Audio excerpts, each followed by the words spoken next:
Good morning students. Last time we have done splitting pattern of d orbitals in octahedral field. Following diagram was obtained. Let us revise this diagram again.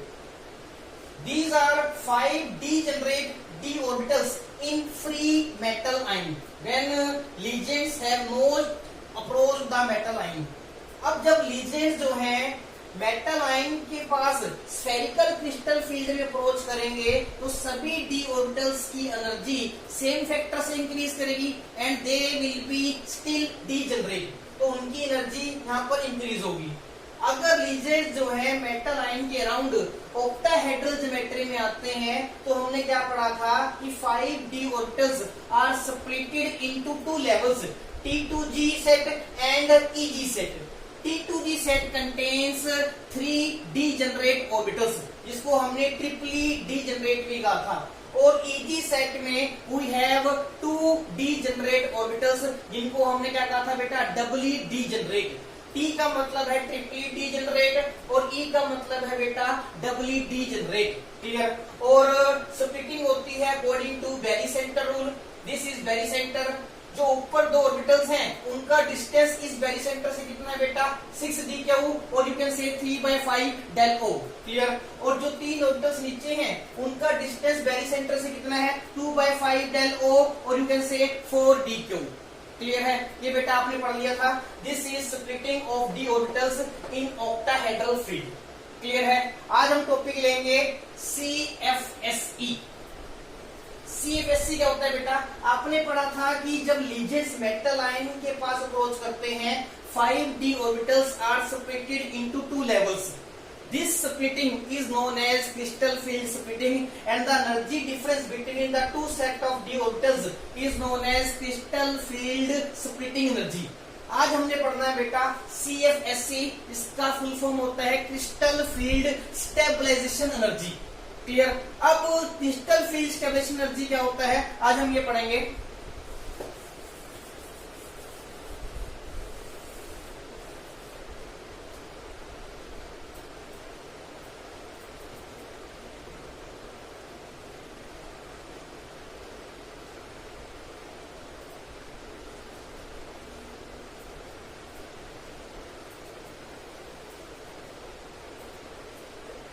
It is the net stability introduced in the complex when d orbital electrons of a metal ion enters into T2G set and EG set। अब crystal field stabilisation energy क्या होती है बेटा, जब metal ion के D orbitals complex में T2G set और EG set में एंटर करेंगे तो नेट स्टेबिलिटी कितनी आएगी कॉम्प्लेक्स में, that is known as crystal field stabilisation energy. It is represented by CFSE, clear. अब मैंने आपको बताया था कि बेरीसेंटर से जब हम नीचे जाते हैं we have 3 orbitals that is known as T2G set, और बेरीसेंटर के ऊपर we have 2 orbitals that is known as EG set. और आपको पता है जिन ऑर्बिटल्स की एनर्जी कम होती है उनकी स्टेबिलिटी क्या होती है, ज्यादा। मींस इलेक्ट्रॉन्स अगर T2G सेट में जाएंगे तो वो तो कॉम्प्लेक्स को स्टेबलाइज करेंगे, क्लियर है। और अगर इलेक्ट्रॉन्स एंटर करते हैं EG सेट में, क्लियर, तो वो कॉम्प्लेक्स को क्या करेंगे, डिस्टेबलाइज करेंगे। तो हमने क्या करना है, हर एक इलेक्ट्रॉन के लिए स्टेबलाइजेशन एनर्जी, डिस्टेबलाइजेशन एनर्जी निकाल लेनी है, क्लियर, और उसको हमने ऐड करना है, क्लियर। मैंने आपको बताया है for each electron entering into T2G set it will stabilise the complex, clear, and each electron entering the EG set it will destabilise the complex. तो हमने क्या करना है, नेट स्टेबिलिटी निकालनी है कॉम्प्लेक्स की, and that will give you the value of CFSC। Clear है। अब हम डिफरेंट टाइप्स ऑफ सिस्टम लेते हैं, D1 system, D2 system, D3 system, D4 system, और उन सभी के लिए CFSC की वैल्यू निकालते हैं। उसके बाद हम पढ़ेंगे कि जिसकी नेगेटिव में CFSC की वैल्यू ज्यादा होगी, that complex is more stable. Clear.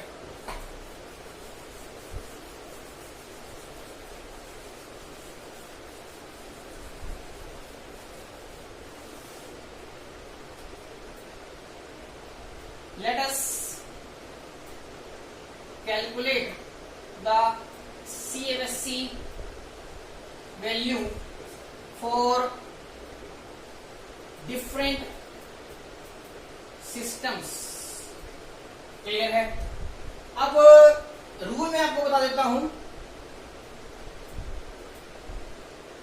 for each electron entering into T2G set, CFSE is equal to -4dq। Clear है।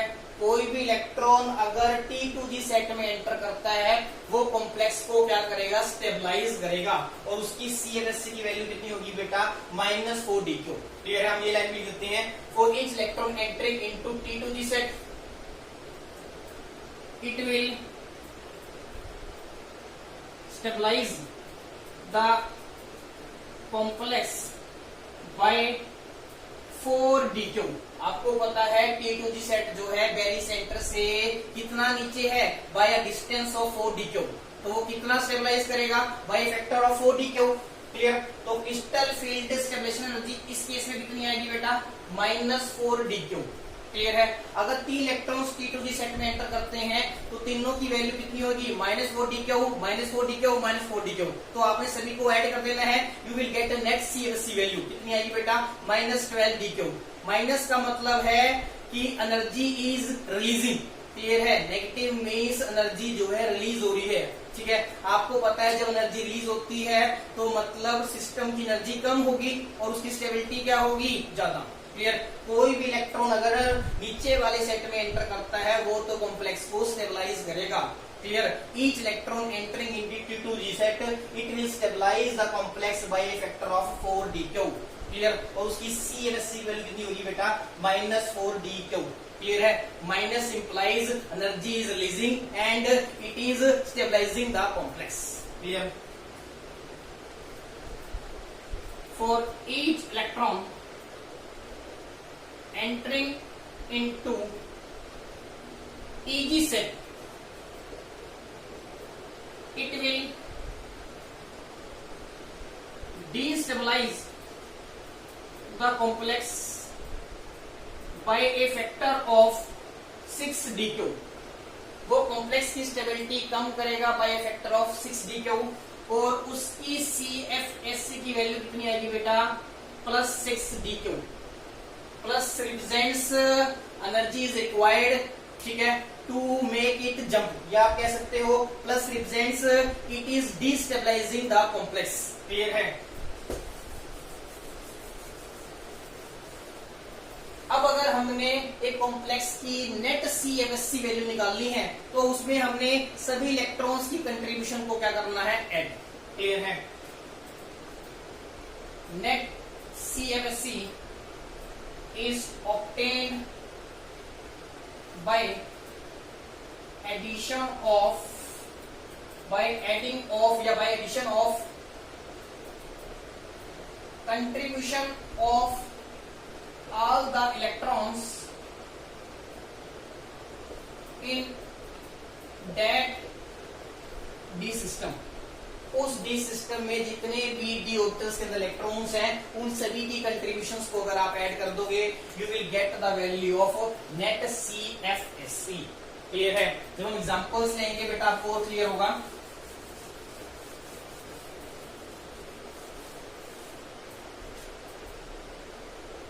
फॉर एग्जांपल फर्स्ट लेते हैं बेटा D1 सिस्टम। ठीक है। D1 सिस्टम ले रहे हैं, इसके लिए कॉन्फ़िगरेशन क्या होगी बेटा, T2G1 और EG0 ऐसे ही होगी ना, या इन टर्म्स ऑफ ऑर्बिटल आप देख लो, it will be like this, clear, it is T2G set, it is EG set, clear. तो इसकी CFSE की वैल्यू कितनी होगी बेटा, एक इलेक्ट्रॉन है वो T2G सेट में एंटर कर रहा है, तो इस CFSE will be -4d3, clear, minus represents it is stabilising the complex. Second D2 system लेते हैं बेटा, ठीक है, इसकी कंडीशन होगी बेटा T2G2 EG0, या आप इसको इन टर्म्स ऑफ ऑर्बिटल ऐसे रिप्रेजेंट कर सकते हो, लाइक दिस, क्लियर। और इसकी CFSE की वैल्यू कितनी होगी, -4d3, ठीक है, -4d3, दोनों इलेक्ट्रॉन से कंट्रीब्यूशन को हमने ऐड कर दिया है, you will get net CFSE is equal to -8d3, clear. मैंने आपको बता ही दिया था जिसकी नेगेटिव में CFSE की वैल्यू ज्यादा होगी, that complex will be more stable. तो इन दोनों में से ज्यादा स्टेबल कॉम्प्लेक्स कौन सा है, D2 सिस्टम, मींस ऐसा कॉम्प्लेक्स जिसमें मेटल आयन की कंट्रीब्यूशन कैसी है, D2।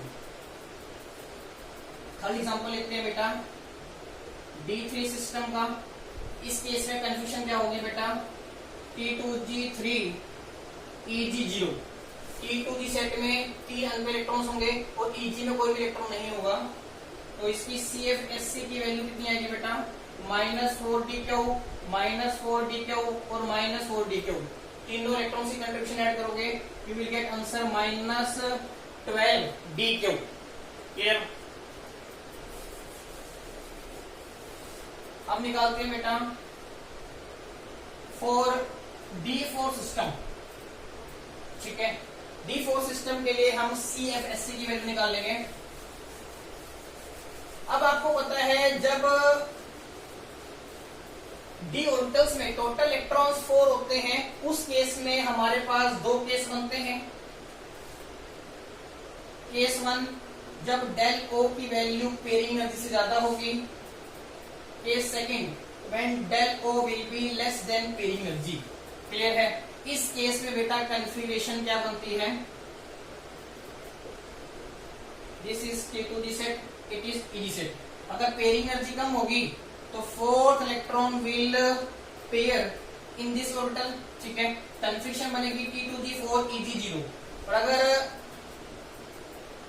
पेयरिंग एनर्जी ज्यादा है, उस केस में इलेक्ट्रॉन पेयर नहीं होगा, electron will jump to higher EG set orbital, confirmation बनेगी बेटा T2G3 EG1। इस केस में बेटा CFSE की वैल्यू कितनी आएगी, ठीक है, टोटल इलेक्ट्रॉन्स 4 हैं, सभी की कंट्रीब्यूशन को हम ऐड कर देते हैं, you will gate -16d3, clear. इस केस में बेटा CFSE की वैल्यू कितनी आएगी, -4d3, -4d3, -4d3 plus 6d3, ठीक है, आंसर आएगा बेटा -6d3, -12 plus 6 is equal to -6d3, clear है। इसकी आई है वैल्यू -16d3 और इसकी आई है बेटा -6d3। तो इन दोनों में से किसकी स्टेबिलिटी ज्यादा होगी, इसमें, क्लियर। अगर कॉम्प्लेक्स के अंदर इलेक्ट्रॉन जो है T2G सेट में ही पेयर होता है D4 सिस्टम के केस में, उस टाइम पर क्या होगा, स्टेबिलिटी क्या होगी, ज्यादा होगी, क्लियर है। और अगर हम बात करते हैं D1, D2, D3 सिस्टम की, उन तीनों में से स्टेबिलिटी किसकी है बेटा ज्यादा, D1 की सबसे कम होगी, D2 की उससे ज्यादा होगी और D3 की क्या होगी, उससे ज्यादा होगी, क्लियर है बेटा। इसकी CFSE की वैल्यू आई थी -4d3, इसकी आई थी बेटा -8d3 और इसकी वैल्यू आई थी बेटा -12d3, क्लियर है। और आपको मैंने बता दिया more negative is the CFSE value for a complex, more is it's stability, clear है। आप ये कंक्लूजन लिख भी सकते हो, more negative is the CFSE value of a complex more will be its stability। Clear है बेटा? अब इस CFSC से ही रिलेटेड मैं आपको एक इंपॉर्टेंट क्वेश्चन दे रहा हूं, ठीक है, वो आपने सोल्व करना है।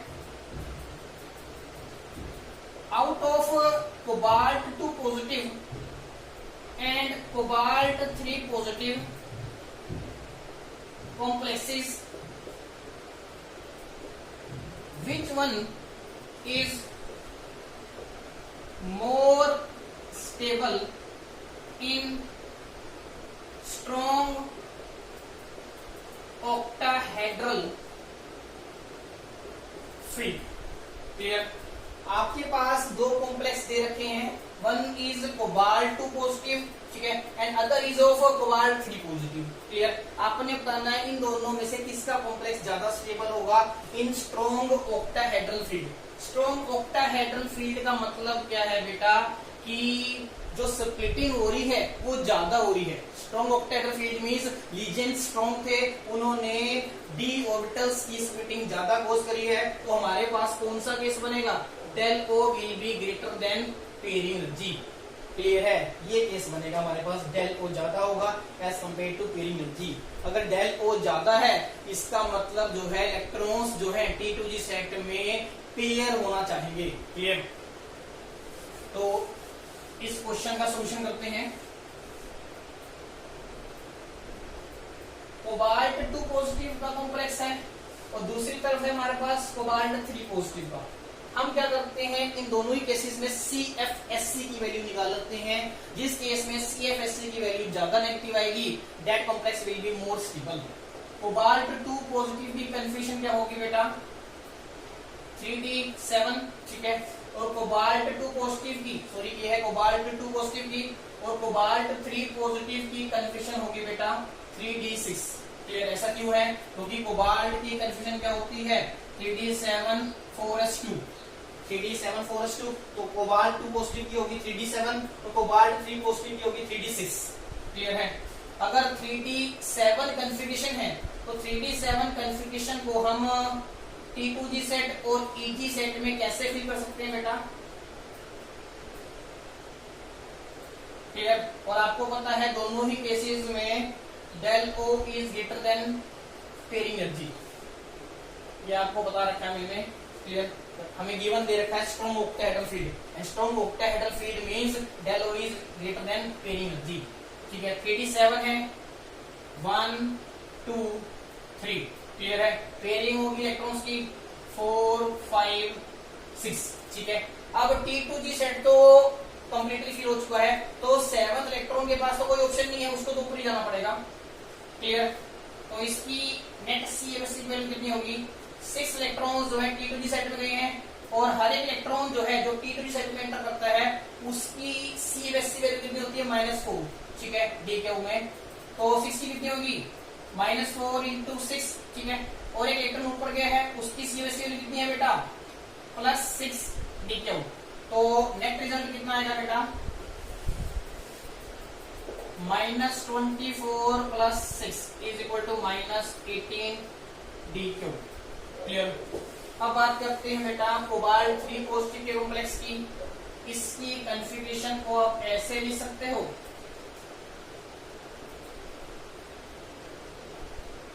This is T2G set, this is EG set, 1 2 3। ठीक है, 4 5 6। इसमें भी होगी पेयरिंग एनर्जी कम है, electron will gets paired in T2G set. तो इस केस में बेटा CFSC की वैल्यू कितनी आएगी बेटा आपके पास? -4 × 6 = -24 DQ। तो ये है, तो इसकी CFSC की वैल्यू -18 है, इसकी CFSC की वैल्यू -24 DQ है। इट मीन्स इसकी CFSC की वैल्यू नेगेटिव में ज्यादा है, तो this complex will be more stable. Clear है? कोबाल्ट 3 पॉजिटिव कॉम्प्लेक्स ज्यादा स्टेबल होगा as compare to that of cobalt 2 positive complex, क्योंकि कोबाल्ट 3 पॉजिटिव वाले कॉम्प्लेक्स की क्रिस्टल फील्ड स्टेबलाइजेशन एनर्जी जो है वो नेगेटिव में ज्यादा आ रही है, -24 DQ। क्लियर है?